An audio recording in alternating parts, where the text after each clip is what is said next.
labor unions want Congress to change the law so that unions can organize workplaces solely by public sign-ups and not by confidential voting. Would this really help the American worker? I'm Chuck Roman, and this is Heritage in Focus.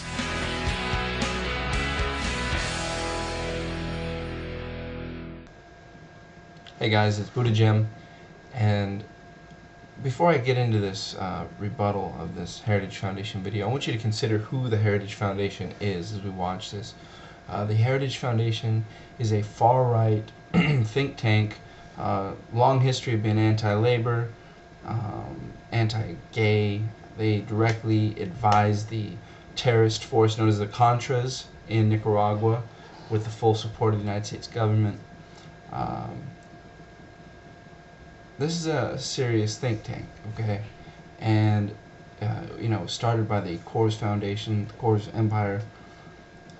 It is, one, I want you to understand this is very biased information. These people do not care about unions or working people.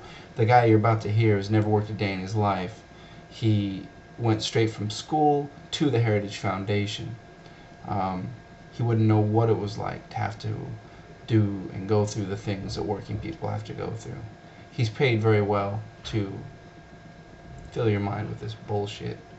On the other hand, you have me. I'm not paid anything to sit here and try to reason with you. So one, clearly there's a bias. Two, the second thing I'd like, looking at it from a larger perspective, going back to videos I've just done, this is how the elite operate. They have think tanks. They spend a tremendous amount of resources thinking and protecting their interests. Stopping union organizing is one of their interests. Okay, you can call it a conspiracy, but it's important that you start to understand that they don't just bumble around in life. They don't, you know, they're not automatons. They know, they understand their place in the scheme of things. They understand what their interests are, just like you understand your interests. You know, you think about how you're going to do things. They do the same thing, but they have resources on a much larger scale. So just consider that as we run through this, okay? I'm going to roll the clip. Organized labor wants Congress to pass card check laws that would require workers to join a union in public instead of through the traditional election process. To justify this, they're claiming that the secret ballot elections are unfair and give employers an unfair advantage over unions. But they have their facts backwards. Again, a very slick campaign here we have from the Heritage Foundation. What I'd just like to point out here is his use of the word traditional. There's nothing traditional about the secret ballot only measure. It was implemented by one of the most anti-labor bills that has ever passed, the Taft-Hartley Act. And prior to that, unions used a number of different methods to ascertain if the majority of workers wanted to join a union. The most popular by far has always been the card check method. So what we're really trying to do is go back to the traditional method, something he doesn't want you to know about. In fact, the current election process favors unions over employers in many ways. Unions are allowed to promise workers specific benefits during the campaign. They're allowed to tell workers that with collective bargaining they'll see a large wage or benefit increase, even if the promises they're making are unrealistic and would bankrupt the company, and are things the union could never follow through on. Employers are not allowed to promise their workers any benefit whatsoever if they vote against the union. Nor can employers actually give their workers a raise during the campaign itself. Employers are not even allowed to ask their workers what they don't like about their job or what they'd like to see changed. Unions also have virtually sole control over the timing of the election.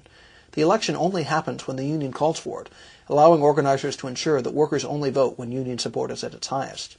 With advantages like these, unsurprisingly, unions win over 3/5 of organizing elections. The Heritage Foundation couldn't be more dishonest. If it's so easy and the cards are stacked in favor of workers forming unions as they claim, why aren't there more unions? We have a paltry 12% of U.S. workers have a union in their workplace, but 53% of U.S. workers would like one. That's 42 million employees who are not represented by a union would like to have representation at work. If it's so easy, why aren't there more?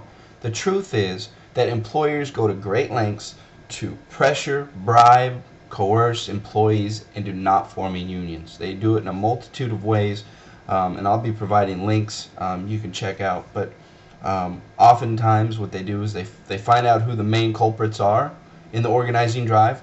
Those employees are fired. They bring you into one-on-one meetings with your supervisor, and you are coerced and bribed, and they will do whatever they can to get you not to form a union. And there's nothing that NLRB can do when they find out you've been bribed or coerced in some way. Nothing. One thing that happened a lot after NAFTA, we found out, in shops that were having organizing drives, employees would come into their workplace and find labels on their machinery shipped to Mexico. Well, that sends a pretty clear message. You organize a union in this shop, the shop's gone. Your job's gone. There's a host of things like that that they do. They make you watch anti-union films. They send anti-union literature to your house. And just the fact, when you see your fellow employees who are pro-union and maybe at the forefront of that union movement in the shop getting fired, it's a scary feeling when you have a family at home to feed. It's very scary for people. And the reality is it's very difficult to organize a union in this country. The laws are stacked up against us. You know, 30% of employers illegally fire pro-union workers during union organizing drives. You know, I can go through a whole list of things they do. But just take into consideration, you know, he tells you like just over half of these votes are successful. What he doesn't tell you is that a year after workers vote for union representation, 32% still lacked a collective bargaining agreement. There are constant hoops to jump through. You know, and just voting in for a union is not the end of the battle. They continue to fight. They ignore. They don't bargain in good faith. The truth is that it's incredibly difficult to form unions, and that's evidenced by the fact what I told you to begin. The majority of U.S. workers would like to join a union. Unions don't want card check because the current process is unfair to them. They want card check because they win over 4/5 of the time when workers must choose in public. Sounds like the labor unions are more concerned with adding new members than protecting a worker's right to vote. I'm not going to get into all the problems of the Employee Free Choice Act. If you watch the videos from the Left Forum that I'm posting and going to be posting, they deal with some of those, the weaknesses in it. But the fact is that it does go a long way towards making it easier to organize and avoiding a lot of the problems that I've just talked about, the employer coercion, the firings, you know. And the fact is, remember, this is about employees being able to freely associate and form a union. There need be no employer interference in this. If the employees want to join a union, form a union, the employer should have no input into that. And that's what's at stake. So, you know, this nonsense, you know, from the Heritage Foundation is just more anti-union propaganda. And as you can see, it's very slickly put together. You know, it's fancy. It's if you don't know anything about the issues, they frame it in a way that it makes it come down to an issue of taking away someone's right to vote, which people automatically would assume is a bad thing. But it's not taking away their right to vote. It's actually giving them their right to vote without being coerced by their employer.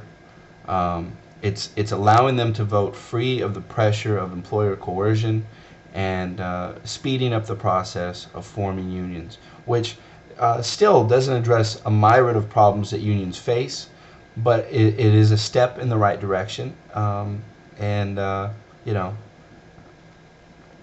I just can't help but you know, emphasize that the Heritage Foundation is not where you go to learn about unions or you know, the labor movement.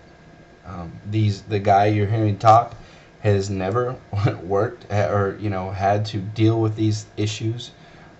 He's dealing with them purely from an abstract point of view. And if anybody who has ever dealt in a union organizing drive knows, these things are extremely difficult. We're up against extremely concentrated power and wealth, And it's not an easy task. It wasn't an easy task 100 years ago. It's not an easy task today.